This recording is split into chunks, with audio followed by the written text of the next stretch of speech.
안녕하세요. 비즈코노미스트입니다. 이번 시간에 다룰 종목은 최근 뜨거운 관심을 받고 있는 빅히트입니다.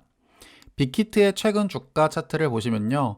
상장 이후에 상당 기간 동안 계속 횡보하는 모습을 보이다가 최근 들어서 급등을 하고 있는 모습을 보여주고 있어요. 그리고 제가 작년 11월 정도에 빅히트 영상을 한번 올린 적이 있었습니다. 주가가 어느 정도 하락하고 나서 기관 투자자가 매수세가 이어지고 있을 때쯤 빅히트를 한번 보시는 게 어떻겠냐라고 영상을 올렸었는데, 그 이후에 상당 기간 조금 계속 횡보하는 모습을 보이다가 최근 들어서야 다시 올라가고 있는 모습을 보여주고 있는데요. 올해 들어서 2021년 1월 1일부터 1월 29일까지 투자자별 매매 동향을 살펴보면 개인 투자자가 약 46만 5천 주 가까이를 매도했는데 외국인이 7만 5천 주 가까이를 매수했고, 특히 기관 투자자들이 약 42만 5천 주를 매수하는 모습을 보이고 있습니다. 올해 들어서 개인은 계속 매수를 하고, 그리고 기관은 계속 매도세로 인해서 주가가 더 상승을 못하고 있다는 건 많은 분들이 아실 거예요. 그럼에도 불구하고 기관 투자자가 계속 매도세로 일관하는 와중에서도 이상하게 빅히트만큼은 현재 매수를 꾸준히 이어오고 있다는 점을 눈여겨볼 필요가 있을 것 같고요. 특히 영상 촬영일 기준으로 오늘인데요. 오늘 코스피 지수가 3,000을 깨면서 대폭 하락하는 모습을 보였고, 빅히트마저도 약 7% 가까이 폭락하는 모습을 보였음에도 불구하고 오늘조차도 기관 투자자는 매수세로 빅히트를 꾸준히 매수하고 있다는 점을 봤을 때, 도대체 어떤 부분 때문에 빅히트는 기관의 투자 심리를 자극했는지 그 이유를 한번 살펴보려고 합니다. 그리고 영상 촬영일 기준에 며칠 전에 있었던 메가톤급 발표, 네이버와 빅히트의 연합에 YG가 가세한다, 이 내용을 K-팝 동맹이라고 표현하는 기사가 나올 만큼 굉장히 엔터 쪽에는 크나큰 이슈로 다가왔을 법한 공시였는데요. 그래서 이번 영상에서 말씀드리고 싶은 내용은 아까 보셨던 K-팝 동맹, YG, 네이버, 빅히트, 이 삼각 동맹이 어떤 식으로 구성되고 있고, 그 동맹이 갖춰짐에 따라서 빅히트는 어떤 비전과 꿈을 꿀 수 있는지도 같이 한번 살펴보도록 할 거고요. 두 번째는 과연 향후 실적은 어떻게 될 것이라고 현재 전망을 하고 있는지를 살펴보고, 또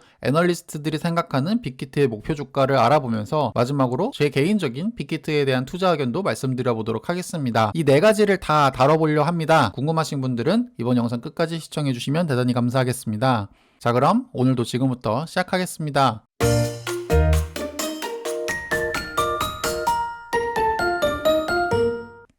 빅히트에 대해서는 크게 세 가지 섹션으로 나눠서 말씀을 드려보려 합니다. 첫 번째는 아까 말씀드렸던 K-팝 동맹이 과연 어떤 식의 시나리오인지 같이 한번 알아볼 거고요. 두 번째는 그러면 왜 그런 동맹들을 만들려고 하고 있으며 그 효과는 어떤 것들을 기대할 수 있는지를 살펴볼 거고, 마지막으로는 빅히트가 예상되고 있는 실적 그리고 목표 주가를 같이 알아보도록 하겠습니다. 자, 그럼 첫 번째 K-팝 동맹에 대해서부터 먼저 한번 살펴보도록 할게요.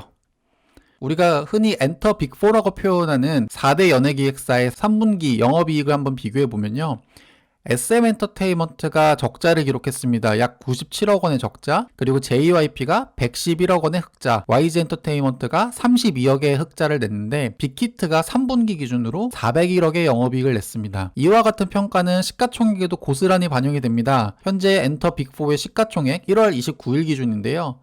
SM엔터테인먼트가 전체 시가총액이 1176억 정도, YG엔터테인먼트가 8300억, JYP가 1조 1천억 정도를 유지하고 있는데 빅히트가 7조 2천억의 시가총액을 유지를 하고 있습니다. 간혹 어떤 분들이 빅히트가 아직도 고평가되어 있다, 어떻게 SM과 YG, JYP 모두 합한 시총보다 빅히트가 높을 수 있는가에 대해서 지적하시는 분들이 계시지만, 현재 빅히트가 벌어들이고 있는 매출을 비교하면 이 정도 시총이 그렇게 지나치게 높아 보이지 않는 것 또한 사실일 거예요. 자, 그러면 빅히트가 가장 매력적인 이유, 아마 많은 분들이 방탄소년단 BTS의 존재를 집중해 보실 것 같은데요. 사실 진짜 빅히트에 대해서 잘 이해하고 있는 사람은 물론 방탄소년단 BTS 절대적인 존재이긴 하지만, 진짜 전문가들이 바라보고 있는 빅히트의 매력 포인트는 바로 위버스가 될 것 같습니다. 위버스가 어떤 거냐 하면, 팬들이 연예인 굿즈를 산다거나 그다음 콘서트 티켓을 산다거나 앨범이나 DVD를 구매할 수 있는 온라인 플랫폼을 말하는데요. 이 위버스에서 발생하고 있는 매출이 반기 단위로 꾸준하게 상승하고 있다는 점을 우리가 눈여겨볼 필요가 있습니다. 그리고 이 플랫폼 매출의 비중이 꾸준하게 증가하고 있다는 점도 같이 눈여겨볼 필요가 있는데요. 2018년까지만 해도 빅히트 전체 매출 중에서 플랫폼 매출 비중이 약 5%밖에 안 됐지만 2019년 같은 경우에는 12%, 20년에는 약 20%를 기록할 거라고 보고 있고, 지금 좀 긍정적으로 굉장히 세게 보시는 분들은 2021년에는 약 30%까지 플랫폼 매출 비중이 올라갈 거다라고 보고 있어요. 이 위버스의 플랫폼 매출 비중이 올라가는 게 뭐가 중요하냐라고 한다면, 많은 분들이 빅히트에 투자를 하는 데 있어서 꺼려하시는 부분이 바로 빅히트의 군입대 관련된 이슈가 될 것 같은데요. 방탄소년단은 약 2년간의 군입대로 인해서 활동이 어려울 수 있다. 물론 이거는 매출액 부분에 있어서는 타격이 될 수밖에 없지만, 방탄소년단이 없더라도 이 플랫폼 비즈니스는 꾸준하게 돌아갈 수 있다. 연예인 굿즈는 계속 나올 수 있는 여지가 충분하고, 왜냐면 IP를 보유하고 있기 때문이죠. 그리고 플랫폼에 많은 아티스트들이 위버스에 계속 입점을 하면서 결국 더 많은 아티스트들이 본인의 홍보, PR을 위해서 이 위버스에 반드시 입점해야 한다라는 이유가 생길 거기 때문에, 이 플랫폼 위버스에 대한 관심을 투자자들은 꾸준히 가져야 한다. 그리고 이런 것들이 빅히트를 BTS가 전부인 회사가 아니라 플랫폼 비즈니스로서의 빅히트의 강점을 우리가 제대로 이해해야 한다라고 생각을 합니다.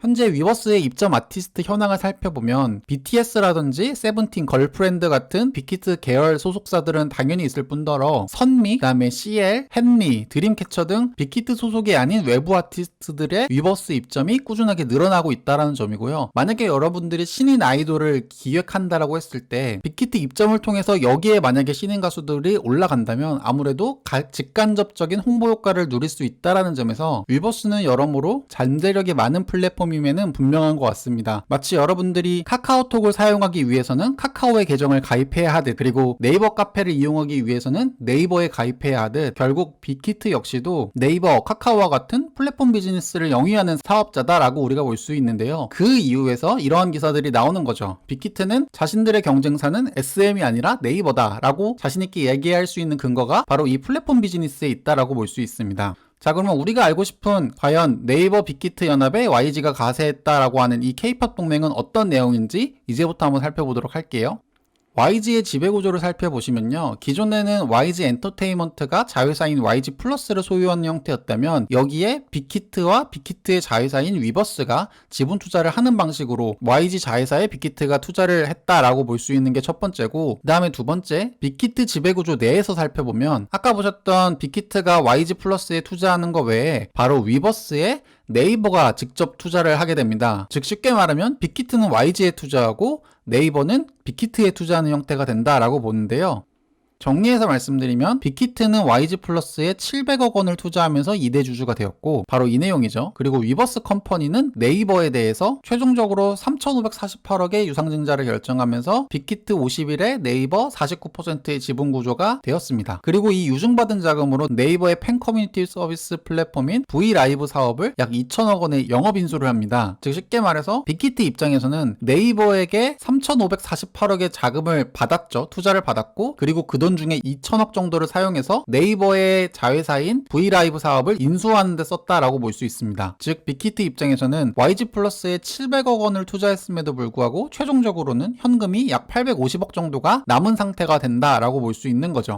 그래서 최종 빅히트의 지분 구조를 정리해서 말씀드리면, 아까 보셨던 것처럼 빅히트가 YG에 대한 투자를 하고, 그다음에 빅히트가 보유하고 있는 위버스 컴퍼니에 대해서는 네이버가 투자하고, 그리고 위버스 컴퍼니가 네이버가 갖고 있었던 V라이브를 인수해오는 형태로 삼각 거래가 현재 진행이 되었다라고 볼 수 있는데요. 자, 그래서 지금까지 YG와 네이버, 빅히트의 삼각동맹이 어떻게 구성되어 있는지를 알아봤다면, 그러면 도대체 왜 그 동맹을 진행하려 했고, 과연 그걸로 인한 효과가 어떤 것들인지 이제부터 알아보도록 하겠습니다. 이번 거래는 네이버와 빅히트 각 엔터업계의 거물들의 만남이다라고 우리가 볼 수 있습니다. 바로 V라이브와 위버스가 사실상 통합했다라는 것들이 굉장히 큰 의미를 주는데, 과연 어떤 면에서 구체적인 의미를 갖고 있나라고 한다면, 바로 스트리밍 서비스와 커머스 플랫폼의 통합이다라고 볼 수 있어요. V라이브와 위버스의 월 이용자 수는 약 3천만 명, 그리고 470만 명으로 이들이 한 곳에서 영상을 보고 커머스를 소비할 수 있는 통합 플랫폼으로 거듭나게 된 것이다. 단순히 트래픽 합산을 넘어서 위버스에서 구현을 하지 못했던 네이버의 기술력이 통합된다는 점에서 마케팅이 훨씬 용이하게 될 거고, 상당한 제작비가 절감되는 효과가 있을 것이다. 또한 V라이브 데이터가 위버스 컴퍼니로 귀속된다. 알다시피 현재 대부분의 가수들이 컴백하거나 다양한 콘텐츠를 진행할 때 V라이브를 활용하고 있고, 근데 다양한 아티스트들이 팬과에 관련된 정보, 즉 연령별, 성별, 국적별, ARPU 등의 데이터가 모두 위버스 컴퍼니로 귀속된다. 심지어 BTS, 세븐틴, 블랙핑크의 트래픽 버스를 탈 수 있는 위버스 플랫폼도 있고, 그래서 빅히트와 YG를 제외한 타 기획사들이 이 데이터를 활용해서 커머스를 통한 수익화를 하기 위해서는 결국 위버스에 수수료를 내고 입점하는 것이 가장 속편하고 빠른 길이 될 것이다 라고 보는 거죠. 쉽게 설명드리면 그동안 브이라이브는 스트리밍 서비스의 최강자였습니다. 정말 많은 아티스트들이 팬과의 소통을 하는 창구로 브이라이브를 정말 많이 사용했었어요. 그런 창구의 역할은 하고 있지만 브이라이브는 사실 그것을 매출로 이어지는 부분에 있어서는 위버스에 약했습니다. 위버스 같은 경우에는 애초에 온라인 상품을 구매하고 팬들을 모으는 플랫폼이었기 때문에 사람을 모으는 역할에는 브이라이브가, 그리고 그 모은 사람들의 지갑을 열게 하는 거는 바로 위버스가 담당할 수 있다라는 점에서 이 두 플랫폼의 합병은 사실 엄청난 시너지를 줄 수 있다라고 볼 수 있어요. 그리고 네이버가 위버스에 지분 투자를 한 만큼 국내 넘버원 플랫폼 업체인 네이버가 이제 적극적으로 위버스를 밀어줄 수밖에 없다라는 점에서 위버스의 영향력은 한층 더 커질 수 있다라고 우리가 전망할 수 있습니다. 그리고 또 다른 포인트가 바로 YG와의 관계인데요. 현재 국내 음반 시장 점유율을 살펴보면 빅히트가 약 33%로 1위를 달리고 있고 YG가 약 7%의 마켓쉐어를 갖고 있다라고 볼 수 있는데요. 2020년 가온 차트 탑 10만 보더라도 SM을 제외하고서는 빅히트와 YG가 거의 탑 10을 다 쓸어 담고 있다라고 볼 수 있습니다. 특히 빅히트의 대표 아티스트인 BTS 그리고 YG의 대표 아티스트인 블랙핑크가 위버스에서 만날 가능성이 굉장히 높다라고 보는데요. 글로벌 K-POP 스타 중에 가장 해외 팬들이 많기로 유명한 이 두 아티스트들이 위버스 플랫폼에 만약에 입점을 한다면 정말 많은 팬들을 이 플랫폼으로 유입할 수 있는 결과가 나올 거고, 그러면 그 홍보 효과를 누리기 위해서 또 다른 수많은 아티스트들이 위버스 입점에 시도할 거라는 점을 봤을 때 위버스가 향후 엄청난 잠재력을 갖고 있다라고 우리가 볼 수 있습니다. 블랙핑크뿐만 아니라 현재 YG 엔터테인먼트 소속 아티스트 현황을 살펴보면 눈에 띄는 아티스트가 최근에 데뷔한 트레저라든지 그 다음에 얼마 전에 재계약을 한 악동 뮤지션, 이와 같은 아티스트들이 블랙핑크를 제외하고도 위버스에 입점할 가능성이 높아진다라는 건 향후 위버스가 더 다양한 아티스트를 입점시킬 수 있다라는 점을 봤을 때 미래가 기대된다라고 볼 수 있고요. 뿐만 아니라 더 나아가서 우리가 추가로 기대할 만한 점은 IPO 당시 빅히트는 상장 금액의 활용처 중 하나로 해외 IP 인수를 언급한 바가 있습니다. 글로벌 뮤직 레이블과의 다방면에서 협업도 추진하고 있다고 밝혔고요. 이미 유니버셜 뮤직 아티스트들의 순차적인 입점이 예정되어 있다. 해외 아티스트 혹은 네이블들이 왜 굳이 위버스 컴퍼니에 입점하거나 빅히트와 협력할까요? 그 이유는 간단하죠. 돈을 더 많이 벌기 위해서, 그리고 현재 위버스보다 잘하는 기업이 없기 때문입니다. 해외 유명 아티스트들이 입점하면서 BTS, 블랙핑크, 세븐틴과 같은 트래픽 시너지를 낸다면 커머스를 얼마나 많이 팔 수 있을까? 위버스의 거래액이 2년 내에 연간 1조 원을 넘어서는 상상은 너무나 당연하지 않을까라고 하나금융투자에서는 굉장히 긍정적으로 위버스의 잠재력을 평가하고 있는 거죠. 향후 K-POP 아티스트뿐만 아니라 해외 유명 아티스트들도 충분히 위버스에 입점할 수 있다라고 봅니다. 그렇기 때문에 제가 만약에 빅히트에 대한 매수를 추천드린다면 BTS도 물론 매력적이지만 저는 위버스가 진정한 빅히트가 가진 강점이다라고 보고 있기 때문에 이 부분을 우리가 주목해봐야 한다라고 말씀드리고 싶어요. 자, 그럼 이제 빅히트의 예상 실적과 목표가를 한번 알아보도록 하겠습니다. 빅히트의 3개년도 예상 매출액을 살펴보면 2020년에는 빅히트가 약 7,800억 정도의 예상 매출을 할 거다라고 기대를 하고 있고요.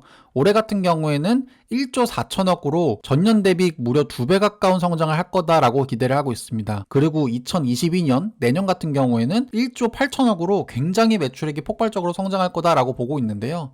영업이익만 보더라도 2020년에는 1,440억, 2021년에는 2,790억, 2022년에는 3,500억으로 영업이익만 보더라도 매년 약 1,000억에 가까운 성장을 할 거다라고 보고 있어요. 최근에 매출액이 매년 2배로 커지는 회사 찾아보기 정말 힘드실 건데요. 바로 빅히트가 현재 시가총액이 약 7조 원에 달함에도 불구하고 향후 매출이나 영업이익의 성장폭은 아직도 무궁무진하다라고 볼 수 있습니다. 그래서 그런지 최근 주가 차트는 물론 오버행 이슈가 있지만 계속 오르는 모습을 보여주고 있고요. 애널리스트들도 빅히트의 목표 주가를 꾸준히 높이면서 매수를 이끌고 있다라고 볼 수 있는데요. 삼성증권의 최민하 애널리스트가 목표 주가를 26만 5천 원으로 제시했고, 이베스트가 35만 원, 그리고 KTB가 25만 원, 하나금융투자의 이기훈 애널리스트가 32만 원, 현대차증권의 김현용 애널리스트가 25만 원, 유한타증권이 26만 원으로 평균적으로 빅히트에 대한 목표 주가가 약 28만 2,500원이라고 봤을 때, 제가 영상을 촬영하고 있는 오늘 기준으로 빅히트가